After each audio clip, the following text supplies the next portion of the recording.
আলাইহি ওয়াসাল্লামের ইন্তেকালের পর খলিফা হন আবু বকর সিদ্দিক রাদিয়াল্লাহু আনহু, তারপরে ওমর রাদিয়াল্লাহু আনহু, তারপরে উসমান রাদিয়াল্লাহু আনহু। এই উসমান রাদিয়াল্লাহু আনহুর এই সময় থেকে শেষের দিকে একটা সমস্যা সৃষ্টি হয়েছে। কি সমস্যা? উসমান রাদিয়াল্লাহু আনহুকে কিছু বিদ্রোহীরা হত্যা করেছিল। একটু বোঝার চেষ্টা করেন, ইতিহাস পড়তে কিন্তু অনেক সময় লাগে, আমি খুব অল্প সময় আপনাকে শেখাচ্ছি। উসমান রাদিয়াল্লাহু আনহুকে হত্যা করেছিল কিছু বিদ্রোহী, ঠিক আছে? যিনি নবী সাল্লাল্লাহু আলাইহি ওয়াসাল্লামের জামাই, দুইজন মেয়েকে বিয়ে করেছেন, জিন্নুরাইন, তাকে হত্যা করেছে কিছু বিদ্রোহী। এরপরে খেলাফতের দায়িত্বে আসেন আলী রাদিয়াল্লাহু আনহু। কে আসেন? আলী রাদিয়াল্লাহু আনহু। আলী রাদিয়াল্লাহু আনহু দায়িত্ব নেন এই মক্কা মদিনা এই জায়গাটুকুর উপরে। তার হাতে সাহাবায়ে কেরাম বায়াত করেন। কিন্তু ওই দিক বলতে বোঝাচ্ছি সিরিয়া, শামের দিকে, সেদিকের গভর্নর ছিলেন মুয়াবিয়া রাদিয়াল্লাহু আনহু। কি নাম? মুয়াবিয়া রাদিয়াল্লাহু আনহু। তিনিও কিন্তু একজন বড় মাপের সাহাবী, ঠিক আছে? তো মুয়াবিয়া রাদিয়াল্লাহু আনহু সেখানে নিজে সেখানকার খেলাফতের দাবি করেন। আলী রাদিয়াল্লাহু আনহুর হাতে বায়াত তিনি করেননি। আলী রাদিয়াল্লাহু আনহুকে বারবার একটা বিষয়ের চাপ দেওয়া হচ্ছিল যে উসমান রাদিয়াল্লাহু আনহু শাহাদাতের আগে বিচার করতে হবে, হত্যাকারীর বিচার করতে হবে। তো এখানে একটা দ্বন্দ্ব, মানে একটা পলিটিক্যাল দ্বন্দ্ব সৃষ্টি হলো। ওইদিকে মুয়াবিয়া রাদিয়াল্লাহু আনহু তিনি খেলাফতের দাবিদার হয়ে উঠলেন, এদিকে সাহাবায়ে কেরাম সহ অনেকেই আলী রাদিয়াল্লাহু আনহুর কাছে বায়াত করলেন। তো এর ফলশ্রুতিতে দেখা যায় আলী রাদিয়াল্লাহু আনহু তার রাজধানীটাকে কুফায় নিয়ে যান, ইরাকের কুফায়।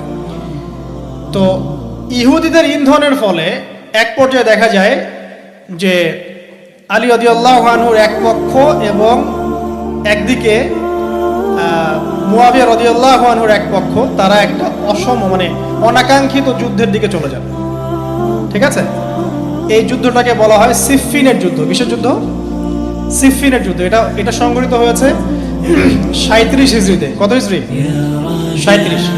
এর আগের বছর আবার উটের যুদ্ধ হয়েছে, জঙ্গে জামান। তারপরের বছর এই সিফফিনের যুদ্ধ। সিফফিনের যুদ্ধে আলী রাদিয়াল্লাহু আনহু বিজয় লাভ করেই ফেলেছিলেন।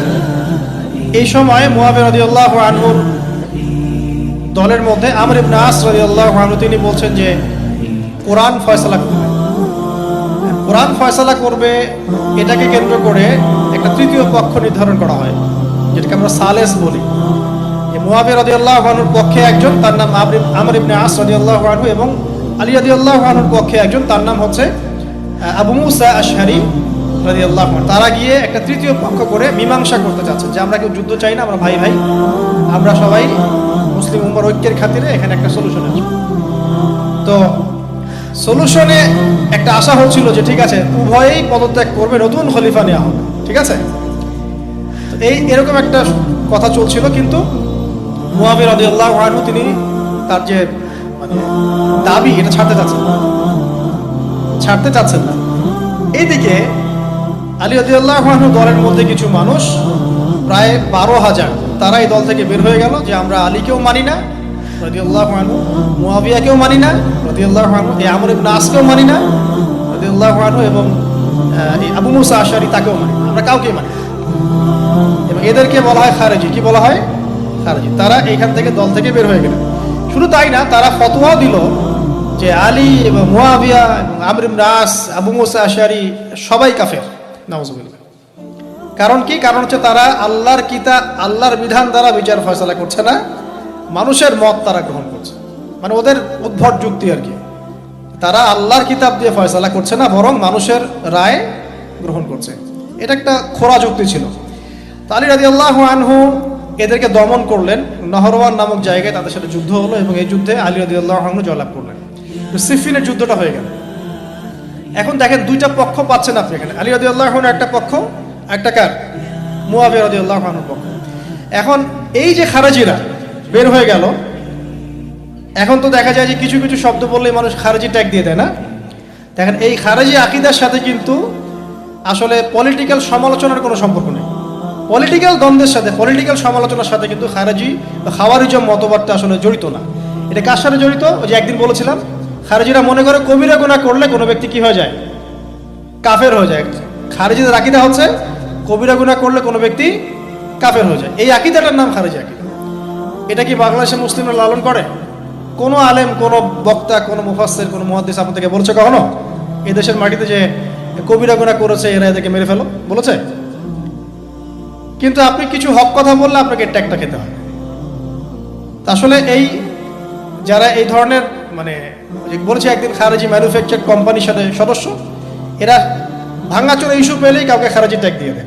আসলে মূল বিষয় এরা নিজেরাই খারিজ হয়ে যাচ্ছে দিন দিন, অন্যকে খারিজ করতে করতে নিজেরাই খারিজ হয়ে যাচ্ছে। এখানে দেখেন মুআবিয়া রাদিয়াল্লাহু আনহু এক পক্ষে, আলী রাদিয়াল্লাহু আনহু আরেক পক্ষে। ব্যাটেল, যুদ্ধ হয়ে গেল, সিফিনের যুদ্ধ হয়ে গেল, 3 দিন যুদ্ধ হয়েছে। ওই যুদ্ধে কি মানুষ মারা যায় নাই? মারা যায় নাই? মারা গেছে। তো আলী রাদিয়াল্লাহু আনহু তো বলেননি যে ওরা খারাজি।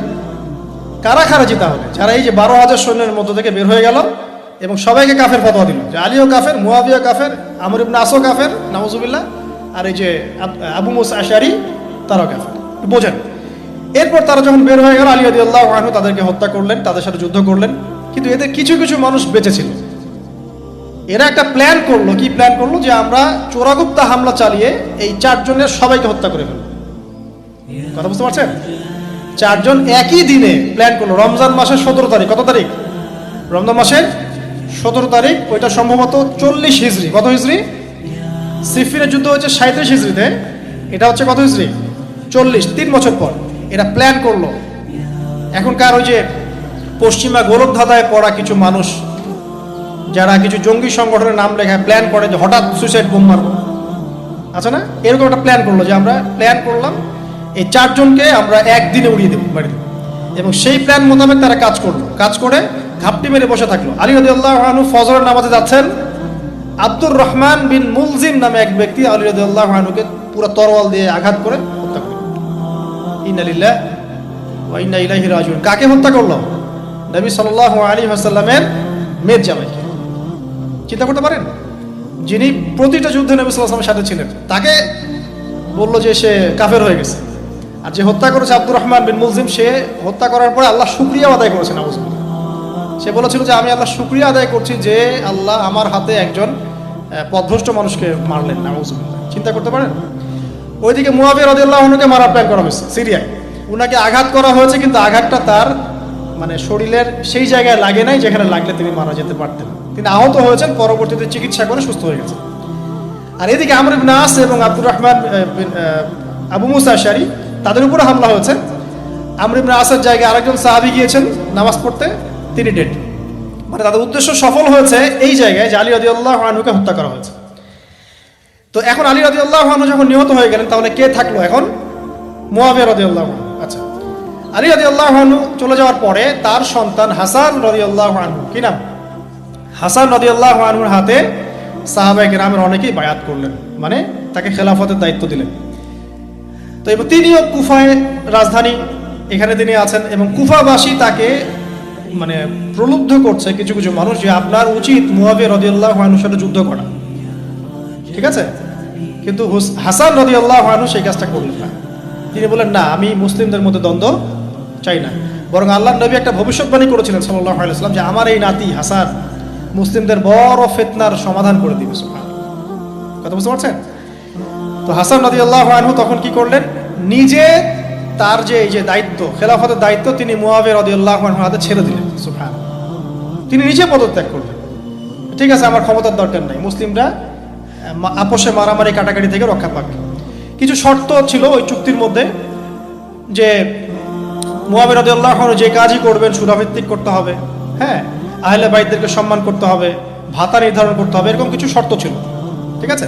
তো মুআবিয়া রাদিয়াল্লাহু আনহু মেনে নিলেন। এবার কিন্তু সারা মুসলিম জাহারে কে খলিফা হলেন? কি নাম বলেন? মুআবিয়া রাদিয়াল্লাহু আনহু। এবং এরপর তিনি একাধারে 20 বছর খেলাফতের দায়িত্ব পালন করেছেন। কত বছর? 20 বছর। 40 হিজরিতে এই যে আলী রাদিয়াল্লাহু আনহু মারা যান, আর 20 বছর খেলাফতের দায়িত্ব পালন করেন কে? মুআবিয়া রাদিয়াল্লাহু আনহু। এবং এই সময় মুসলিমরা অনেক উন্নতি করেছে। এই সময় 1700টার মতো নৌ জাহাজ ছিল মুসলিমদের। সাইপ্রাস দ্বীপ থেকে শুরু করে, পর্তুগাল থেকে শুরু করে চায়না, এদিকে আফ্রিকা থেকে শুরু করে পুরো যে ভারতবর্ষ, সবই মুসলিমদের। চিন্তা করতে পারেন? পুরো বিশাল অর্ধবিশ্বের চেয়ে বড় জায়গায় শুধুমাত্র মুসলিমদের, এবং তিনি ওটাকে শাসন করছেন। কে শাসন করছেন? মুয়াবিয়া রাদিয়াল্লাহু আনহু। ঠিক আছে, এবার টার্নিং পয়েন্ট। এবার মুয়াবিয়া রাদিয়াল্লাহু আনহু ইন্তেকাল করলেন 60 হিজরিতে। ঠিক আছে, আর এদিকে হাসান রাদিয়াল্লাহু আনহু ইন্তেকাল করেছিলেন 49 হিজরিতে। ইন্তেকালের সময় তিনি তার পরবর্তী দায়িত্বশীল নির্ধারণ করে গেলেন বা নিয়োগ করে গেলেন তার পুত্র ইয়েজিদকে। কাকে? ইয়েজিদকে। এই জায়গাটাতে সাহাবায়ে কেরাম রাদিয়াল্লাহু আনহুর অনেকেই মানেন না,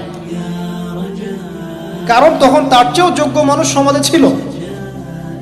ঠিক আছে, তখন আব্দুল্লাহ বিন ওমর বেঁচে আছেন, আব্দুল্লাহ বিন আব্বাস বেঁচে আছেন, আব্দুল্লাহ বিন জুবাইর রাদিয়াল্লাহু আনহু, বড় বড় জলিল কাদির সাহাবী, তারা তখন বেঁচে আছে।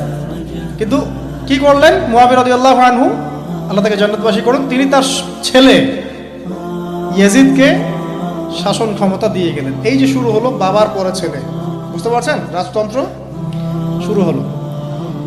এবার সাহাবায়ে কেরামদের মধ্যে অনেকেই এটা মানতে চাচ্ছেন না।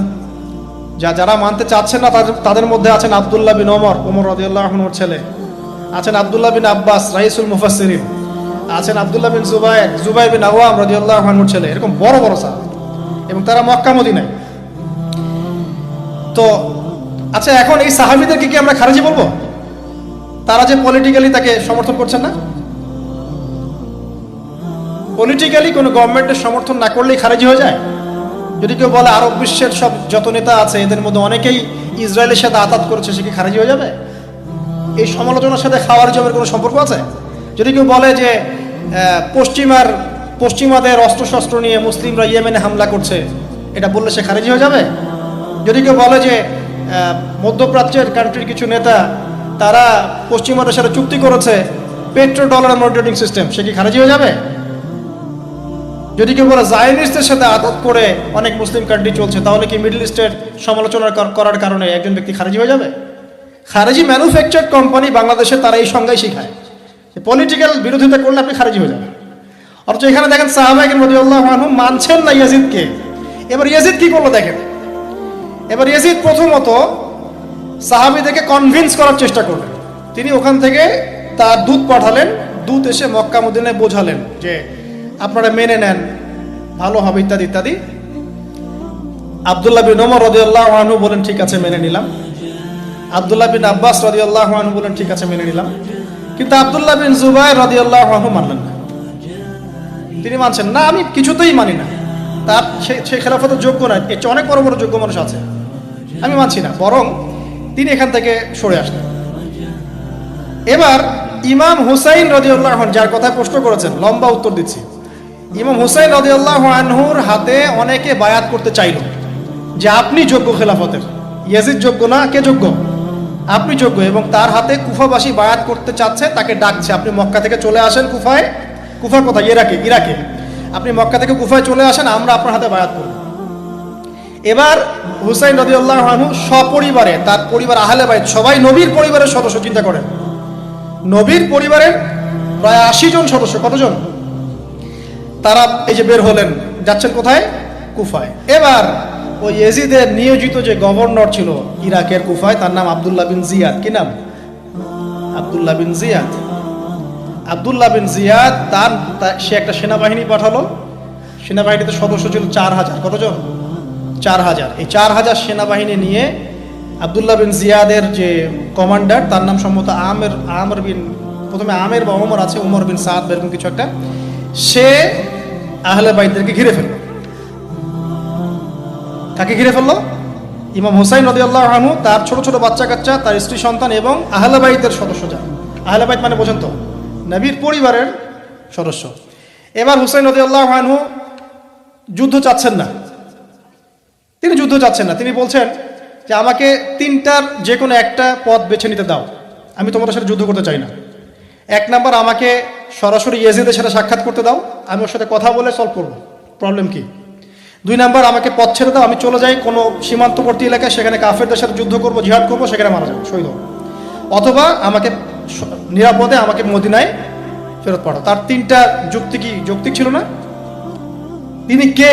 নবী সাল্লাল্লাহু আলাইহি ওয়াসাল্লামের নাতি, যাকে কোলে নিয়ে নবী সাল্লাল্লাহু আলাইহি ওয়াসাল্লাম অনেক সময় খুতবা দিয়েছেন, নামাজ পড়েছেন, চুমু খেয়েছেন। ফাতিমা রাদিয়াল্লাহু আনহার নয়নমণি, চিন্তা করতে পারেন? এবং যিনি জান্নাতের যুবকদের সর্দার হবেন। কিন্তু এই যে আব্দুল্লাহ বিন জিয়াদের যে সেনাবাহিনী হুসাইন রাদিয়াল্লাহু আনহুর আর্তনাদ শুনল না। 4000 সৈন্য মিলে 80 জনকে কেটে টুকরা টুকরা করে ফেলেছে। একজন শুধু বেঁচে ছিল, তার নাম জয়নুল আবেদিন। কি নাম? জয়নুল আবেদিন। তিনি একজন বেঁচে ছিলেন, বাকি সবাইকে হত্যা করা হয়েছে। 79 জন আহলে বাইতের সদস্যকে হত্যা করা হয়েছে। খারেজি ম্যানুফ্যাকচার কোম্পানি কিন্তু এদেরকে খারেজি বলছে না, যারা হুসাইন রাদিয়াল্লাহু আনহুকে হত্যা করেছে।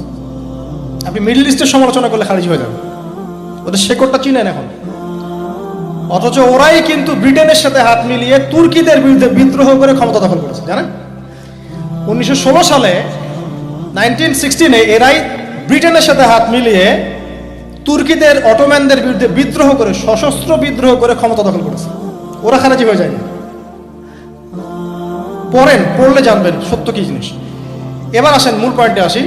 এবার যে হত্যা করেছে ইমাম হুসাইন রাদিয়াল্লাহু আনহুকে, সে বর্ষার আগা পর্যন্ত, বর্ষার মাথায় হুসাইন রাদিয়াল্লাহু আনহুর মস্তক উঠিয়ে ধরে এটাকে নিয়ে ইয়েজিদের কাছে গিয়েছেন। চিন্তা করতে পারেন, ইয়েজিদ যদিও বা এটার আদেশ কিন্তু করে নাই, সে ওই মস্তক থেকে আটকে উঠেছে। এটা তুমি কি করছো? আমি তো এটা করতে তোমাকে বলি নাই। ওবায়দুল্লাহ বিন জিয়াদ এই কাজটা করেছে। এখানে আমরা ইয়েজিদকে নিষ্পাপ বলতে পারি না, বিকজ একজন শাসকের আন্ডারে যখন কোনো ক্রাইম হবে এর একটা দায়ভার তো তার উপর পড়বে। যদি এটা মেনে নেই যে সেখানে টেকনোলজি ছিল না, অনেক দূরের পথ, খবর পাওয়া যায় নাই, সেটা অন্য ইস্যু হতে পারে। কিন্তু পরের ঘটনাগুলো আমাদেরকে অন্যদিকে নিয়ে যাবে। মনে রাখেন, এই ঘটনাটা হৃদয় বিদারক। এটা হচ্ছে এই 10ই মুহররমের একটা হৃদয় বিদারক ঘটনা। এটা ঘটেছে কত সালে? 62 হিজরিতে। কত হিজরিতে? 62 হিজরিতে। 62 বা 61 আর কি। তো দেখেন, নবী সাল্লাল্লাহু আলাইহি ওয়াসাল্লামের ইন্তেকালের 50 বছর পরে এই কারবালার ঘটনা, এই ঘটনাটা কাকতালীয়ভাবে 10ই মুহররমে ঘটে গেছে। আমরা মনে করি যে এটা স্মরণে আমরা আজকের সওম রাখি, আসলে এটা স্মরণে নয়, ওই নাজাতে মুসার স্মরণে রাখতে হবে। ঠিক আছে? তো কারবালা ঘটনা বুঝলেন, এই 61 হিজরিতে এই কারবালা ঘটনা ঘটে, যেটা স্মরণে অনেকে রোজা রেখে থাকে সমাজে। আসলে এটা স্মরণে নয়, নাজাতে মুসার স্মরণে রাখতে হবে ইনশাআল্লাহ তাআলা। আল্লাহ পাক তৌফিক দান করুন, আমিন। এরপর মদিনাবাসী আর মক্কাবাসী এই যে ইয়াজিদের বিরুদ্ধে খেপে গেল। তারা কিছুতে তার আনুগত্য মানবে না, কিন্তু ইয়াজিদ চাপ প্রয়োগ করতে লাগলো। এক পর্যায়ে সেই যে মুসলিম বিন উকবাকে পাঠালো 10,000 সৈন্য দিয়ে মদিনায়। 3 দিন সে মদিনা অবরোধ করে রাখলো। সবাইকে বলল যে ইয়াজিদের আনুগত্য করতে হবে, অন্যথায় তোমাদের উপর হামলা করা হবে। নবীর শহরে মুসলিম বিন উকবার নেতৃত্বে পিছনে ইয়াজিদ ছিল। ইয়াজিদের শাসনামলে মুসলিম বিন উকবার নেতৃত্বে 63 হিজরিতে 3 দিন মদিনায় ম্যাসাকার চালানো হয়েছে। মদিনার মানুষকে হত্যা করা হয়েছে। মদিনার মানুষ সাহসিকতার সাথে যুদ্ধ করেছে, ডিফেন্ড করেছে, তাদেরকে হত্যা করা হয়েছে। মদিনা লুটপাট করা হয়েছে, ধ্বংসযজ্ঞ চালানো হয়েছে, হাজার হাজার মানুষ মারা গেছে। এখন আমাকে বলেন, এই যে মদিনার যে মানুষগুলো এই মুসলিম বিন উকবার সেনাবাহিনীর বিরুদ্ধে দাঁড়িয়েছিল, এরা কি খারেজি ছিল? ওরা যে শাসকের বিরুদ্ধে যুদ্ধ করলো? উত্তর দেন। এই খারেজি ম্যানুফ্যাকচার কোম্পানিকে বলেন, উত্তর দিতে বলেন। মুসলিম বিন উকবার নেতৃত্বে যে বাহিনী মদিনা আক্রমণ করলো আর মদিনাবাসী যে বীরত্বের সাথে ডিফেন্ড করলো, এখন কি মদিনার সব মানুষ খারেজি হয়ে গিয়েছিল? পলিটিক্যাল দ্বন্দ্বের সাথে খাওয়ারিজমের কোনো সম্পর্ক আছে? মানুষকে কি বুঝায়? শুধু তাই না, এই সময়ে মক্কায় আব্দুল্লাহ বিন জিয়াদ রাদিয়াল্লাহু আনহু তিনিও তার বলয় গড়ে তুলেছেন, তার হাতে মানুষ বায়াত শুরু করেছে। আর ইয়াজিদকে মানুষ মানছে না, বলছে আব্দুল্লাহ বিন জুবাইর, তার হাতে আমরা খেলাফতের বায়াত করব। বহু মানুষ আব্দুল্লাহ বিন জুবাইর রাদিয়াল্লাহু আনহুর হাতে বায়াত করা শুরু করলেন। এবং ইয়াজিদ এবার মদিনায় ধ্বংসযজ্ঞ চালানোর পর ঠিক ওই বছরেই, সেম বছরেই আরেকজন ব্যক্তি আছেন হুসাইন বিন নুমায়ের, তাকে কিছু সেনাবাহিনী দিয়ে পাঠালেন মক্কা আক্রমণ করতে। হুসাইন বিন নুমায়ের সেনাবাহিনী নিয়ে মক্কা আক্রমণ করলো। মক্কার কাবা ঘরের গিলাফে হামলা করা হয়েছে, মিনজানিক ছোড়া হয়েছে। তো মদিনায় হামলা চালানোর পর একই বছর ওই 63 হিজরিতেই, আর মদিনায় হামলার যে যুদ্ধটার নাম একটা আছে, এটা বলে দিই, যে মদিনায় যে ইয়াজিদের নেতৃত্বে মুসলিম বিন উকবা হামলা চালিয়েছিল, যখন মদিনাবাসী এটাকে ডিফেন্ড করেছে এবং মদিনা মানুষ মারা গেছে, অনেক শহীদ হয়েছেন, এই যুদ্ধের নাম হচ্ছে হাররার যুদ্ধ। কিসের যুদ্ধ? হাররার যুদ্ধ। ওই বছরেই ইয়াজিদের নেতৃত্বে আবারও মক্কায় আক্রমণ করা হয়েছে, যেখানে আব্দুল্লাহ বিন জুবাইর রাদিয়াল্লাহু আনহু তিনি খেলাফতের দায়িত্ব বায়াত গ্রহণ করছেন। সেখানেও মিনজানিক চালানো হয়েছে, হামলা চালানো হয়েছে। মক্কার কাবা ঘরের দেয়ালে পর্যন্ত মিনজানিকের গোলা লেগেছিল। মানুষ জানেই না কাবা ঘরে হামলা হয়েছে। তো আমরা পলিটিক্যালি এই ঘটনাগুলো সমালোচনা করতে পারি। হোসেন রাদিয়াল্লাহু আনহুর হত্যাকাণ্ড কোনো সাধারণ ঘটনা ছিল না। হাররার যুদ্ধ কোনো সাধারণ ঘটনা ছিল না। আব্দুল্লাহ বিন জুবাইর রাদিয়াল্লাহু আনহুকে মক্কায় আক্রমণ করা কোনো সাধারণ ঘটনা ছিল না। এরপরে আব্দুল মালিক বিন মারওয়ান যখন ক্ষমতায় আসেন, তার প্রায় 10 বছরের পরে, তখন হাজ্জাজ বিন ইউসুফের নেতৃত্বে আবারও এই মক্কায় হামলা হয়েছে। এর নাম শুনেছেন? হাজ্জাজ বিন ইউসুফ। এবার এই হামলাতে আব্দুল্লাহ বিন জুবাইর রাদিয়াল্লাহু আনহু এবং তার অনুসারীদেরকে সবাইকে শহীদ করা হয়েছে। হাজ্জাজ বিন ইউসুফের প্রতিরোধ করার সময় আব্দুল্লাহ বিন জুবাইর এবং তার সাহাবাই, তার সঙ্গী সাথী, তার কি খারেজি ছিলেন? আব্দুল্লাহ বিন জুবাইর রাদিয়াল্লাহু আনহুকে হত্যা করে রৌদ্রের মধ্যে তার লাশটা ঝুলিয়ে রাখা হয়েছে।